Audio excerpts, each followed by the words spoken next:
Vadodara IT association દ્વારા આયોજિત beta expo 2026નું ભવ્ય આયોજન કરવામાં આવ્યું છે, જેનું ઉદ્ઘાટન 26મી જાન્યુઆરી 2026ના રોજ અકોટા સ્ટેડિયમ, વડોદરા ખાતે થશે. વડોદરાનું પોતાનું મલ્ટી ઇન્ડસ્ટ્રી એક્ઝિબિશન ગણાતું બીટા એક્સપો આ વર્ષે તેની 19મી આવૃત્તિ સાથે યોજાઈ રહ્યું છે. આ 3 દિવસીય એક્ઝિબિશન 26મી, 27મી અને 28મી જાન્યુઆરી દરમિયાન યોજાશે, જેમાં દેશભરના વિવિધ ઉદ્યોગ ક્ષેત્રોની અગ્રણી કંપનીઓ ભાગ લેશે.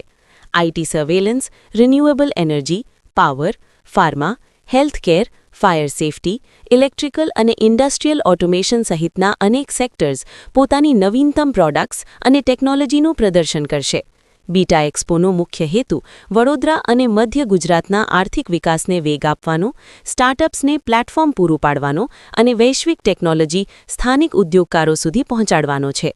એક્ઝિબિશનની ખાસ વિશેષતા તરીકે ઈ-વેસ્ટ કલેક્શન ડ્રાઇવનું આયોજન કરાયું છે, જેના દ્વારા પર્યાવરણ સુરક્ષા અને જનજાગૃતિ વધારવામાં આવશે. આયોજકોના જણાવ્યા મુજબ બીટા એક્સપો 2026 વડોદરાને બિઝનેસ અને ટેકનોલોજી હબ તરીકે સ્થાપિત કરવામાં મહત્વની ભૂમિકા ભજવશે. હું પરેશ પટેલ, બીટા પ્રેસિડન્ટ.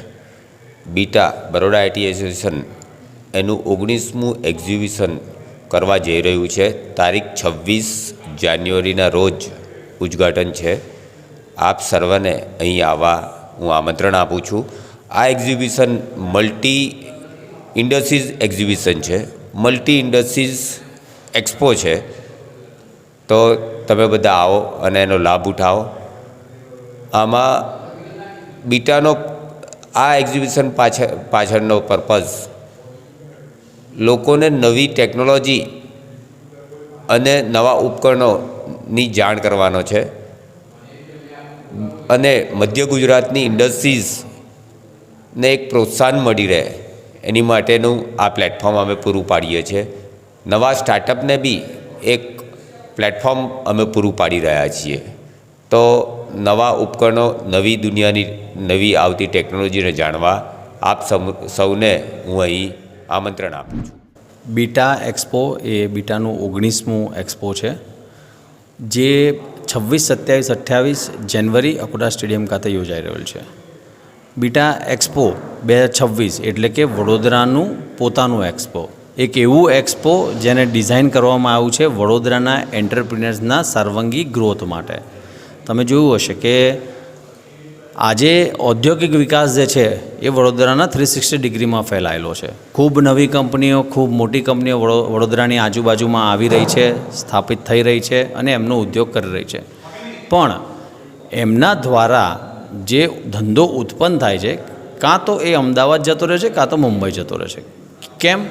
કારણ કે વડોદરામાં જે વડોદરાના લોકલ એન્ટરપ્રિનર્સ છે એમને પાસે એવો કોઈ ચાન્સ નહીં હોતો કે એમની પ્રોડક્ટ વિઝિબિલિટી થાય. અહીં આજુબાજુના એમએસએમઈ, આજુબાજુના મિડ સેક્ટર કંપની, આજુબાજુની કોર્પોરેટ્સ અહીંયા આવે અને એમની પ્રોડક્ટ જોવે તો એ ધંધો વડોદરામાં રહે. બસ આ એક મુખ્ય હેતુ છે બીટા એક્સપોના આ વખતનો, કે વડોદરાનો ધંધો વડોદરામાં રહે, વડોદરાના લોકલ એન્ટરપ્રિનર્સનો ગ્રોથ થાય અને એનો લાભ આજુબાજુની ઇન્ડસ્ટ્રીમાં પણ પહોંચે. એટલા માટે એક્સપોનું આયોજન કરવામાં આવ્યું છે. બીજું કે આ આયોજનમાં એક પ્રાઇસ ફેક્ટર બહુ મોટો, being a second tier city, એક પ્રાઇસ ફેક્ટર બહુ ઇમ્પોર્ટન્ટ ભાગ ભજવી રહે છે. એટલે વડોદરાના દરેક એન્ટરપ્રિનરને પોસાય એ માટે અમે એમએસએમઈ, જે ગવર્મેન્ટ ઓફ ઇન્ડિયાનું જે ખાતું છે, જે એમએસએમઈ ધારકોને સબસિડી પૂરી પાડે છે, એમાં અમે એપ્લાય કર્યું હતું. એ લોકોએ પણ અમને એપ્રુવલ આપ્યું છે અને આ એક્સપોમાં 60 એવા ઔદ્યોગિક એન્ટરપ્રિનર્સ છે કે જેમને આ સબસિડીનો ભાગ લીધો છે. એટલે કે સ્ટોલની પ્રાઇસના 80% સુધીની સબસિડી સરકારે આપી છે અને એની માટે અમે સરકારના પણ આભારી છે.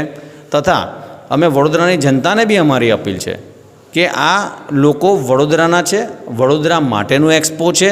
અહીંયા તમને દરેક ક્ષેત્રમાંથી, ચાહે ઇન્ફોર્મેશન ટેકનોલોજી હોય, ચાહે રિન્યુએબલ એનર્જી હોય, ચાહે ઇલેક્ટ્રિકલ હોય કે પાવર હોય કે પ્લાસ્ટિક પોલિમર હોય, ફાર્મા હોય, હેલ્થકેર હોય કે પછી ઇન્ડસ્ટ્રીયલ ઓટોમેશન હોય, અહીંયા દરેક પ્રકારના લેટેસ્ટ પ્રોડક્ટ અને લેટેસ્ટ ટેકનોલોજી તમને જોવા મળશે. અને આ જ અમારે આ એક્સપોના માધ્યમથી આ જ વસ્તુ અમે આજુબાજુના ઔદ્યોગિક વિસ્તારમાં પહોંચાડવા માગે છે, જેથી કરીને વડોદરાનો વિકાસ થાય.